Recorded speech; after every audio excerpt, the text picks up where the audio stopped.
بسم اللہ الرحمن الرحیم۔ ابو عبداللہ المفید نیشاپوری عمالی میں یہ بیان کرتے ہیں کہ 8ویں حجت خدا امام علی رضا علیہ الصلوۃ والسلام فرماتے ہیں کہ عید قریب آ رہی تھی اور امام حسن امام حسین علیہ السلام دونوں اپنی والدہ محترمہ کی خدمت میں آئے اور انہوں نے اپنی ماں سے کہا کہ اماں عید قریب آ رہی ہے، تمام بچوں کے کپڑے سل کے آ گئے ہیں، ہمارے کپڑے ابھی تک نہیں آئے۔ تو بی بی نے بے ساختہ بی بی کے منہ سے یہ الفاظ نکلے کہ آپ گھبرائیں نہیں، آپ پریشان نہ ہوں، آپ کے کپڑے درزی کے پاس سلنے کے لیے گئے ہوئے ہیں۔ بی بی نے یہ کہا اور بی بی خاموش ہو گئیں۔ جب عید کی رات قریب آئی اور دونوں شہزادے چلتے ہوئے اپنی ماں کی خدمت میں ایک مرتبہ پھر آئے اور ماں سے کہا کہ ابھی تک ہمارے کپڑے نہیں آئے، بی بی نے کہا ابھی عید میں ٹائم باقی ہے، تو جو ہی کپڑے آئیں گے میں آپ کو بتا دوں گی، صبح اٹھ کے آپ غسل کرنا اور پھر وہ لباس زیب تن کرنا۔ تو بی بی سیدہ زہرا سلام اللہ علیہا روایت کرتی ہیں کہ ابھی رات زیادہ نہیں بیتی تھی، ابھی تھوڑی ہی رات گزری تھی کہ میرے دروازے پر کسی نے دستک دی۔ میرے دروازے پر دق الباب ہوا، میں دروازے پر آئی۔ دروازے پر جب میں آئی تو میں نے کہا کہ کون ہے دروازے پر دستک دینے والا؟ تو وہاں سے آواز آئی کہ میں آپ کے بیٹے امام حسن اور امام حسین کا درزی ہوں، میں حسنین کا درزی ہوں۔ یہ کہا اور اس نے ایک بند رومال میری طرف بڑھایا۔ میں نے دونوں ہاتھوں سے وہ بند رومال قبول کیا اور اپنے کمرے میں لے آئی۔ میں نے اس بند رومال کو کھولا۔ جب میں نے اس رومال کو کھولا تو اس میں 2 قمیضیں، 2 شلواریں، 2 عبائیں، 2 عمامیں اور 2 موزے، لیکن وہ عام لباس، عام جوتے اور عام عمامے اور عام عبائیں نہیں تھیں، وہ اس دنیا کی نہیں لگ رہی تھیں، وہ کسی اور دنیا کی لگ رہی تھیں۔ ان کی جو مہک تھی، ان کی جو خوشبو تھی، وہ کسی اور جگہ کی تھی۔ تو صبح ہوئی، بی بی نے شہزادوں کو کہا کہ آپ غسل کریں، آپ کے کپڑے تیار ہیں۔ شہزادوں نے عید کا غسل کیا، ماں کے پاس آئے اور بی بی نے وہ سارا لباس ان شہزادوں کے حوالے کیا۔ تو شہزادوں نے جب وہ قمیضیں، وہ شلواریں، وہ عبائیں، وہ عمامہ، وہ موزے جب زیب تن کیے تو نور علی نور ہو گئے۔ رسول خدا سید الانبیاء جب عید کی مصروفیات سے فارغ ہو کر اپنی بیٹی سیدہ زہرا سلام اللہ علیہا کے گھر میں آئے، تشریف لے آئے اور وہ چاہتے تھے کہ میں اپنے نواسوں کو عید ملوں۔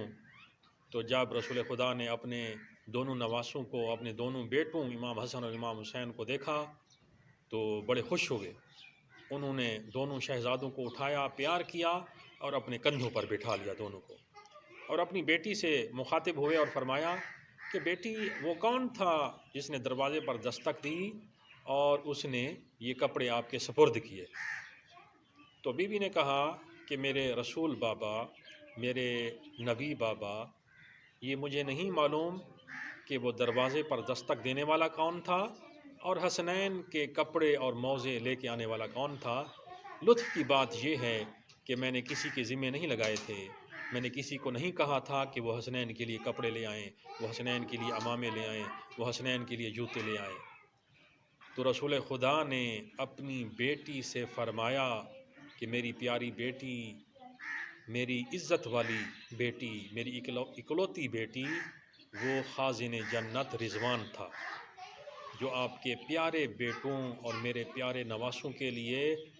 جنت سے کپڑے لے آیا تھا، جنت سے جوتے لے آیا تھا، جنت سے عمامے اور جنت سے وہ عبائیں لے آیا تھا، وہ رضوان جنت تھا۔ تو رسول خدا نے دونوں شہزادوں کو اپنے دوش پر بٹھا کر مدینے کی گلیوں میں لے گئے اور مدینے کی گلیوں میں شہزادوں کو سیر کروانا شروع کی۔ اسی دوران گلی کے موڑ سے ایک شخص نے دیکھا کہ رسول خدا نے دونوں شہزادوں کو اپنے کندھوں پر سوار کیا ہوا ہے، تو رسول خدا سے اس نے کہا کہ نعم المرکب، کیسی پیاری سواری ہے، کیسی پیاری سواری ہے، نعم المرکب، کیسی پیاری سواری ہے۔ رسول خدا نے اس شخص کے جواب میں فرمایا کہ نعم المرکب نہ کہو، بلکہ ایسا کہو نعم الراکب، کہ سوار کتنے پیارے ہیں۔ تو معزز ناظرین، یہ واقعہ کہ جنت سے جوانان جنت کے سرداروں کے لیے کپڑے آنا کوئی حیرانگی کی بات نہیں ہے،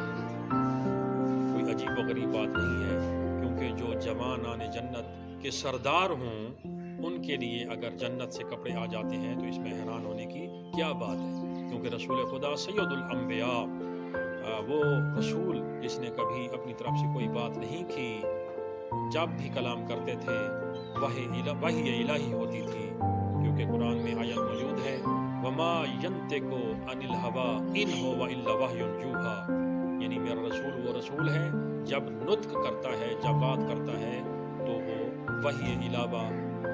کے علاوہ بات نہیں کرتا، وہ وحی ہی ہوتی ہے جب میرا رسول کوئی بات کرتا ہے۔ اور رسول خدا کا فرمان ہے کہ ان الحسن والحسین سیدا شباب اہل الجنہ، کہ بے شک حسن اور حسین جو میرے نواسے ہیں، جو میرے بیٹے ہیں، وہ جوانان جنت کے سردار ہیں، جنت کے سردار، جنت کے مالک، ٹھیک ہے جی، وہ حسنین شریفین ہیں۔ تو محترم ناظرین، اگر ہم چاہتے ہیں کہ آخرت میں ہم بھی جنت میں جائیں تو ہمیں ان شہزادوں اور ان کی آل سے محبت اور پیار کرنا پڑے گا،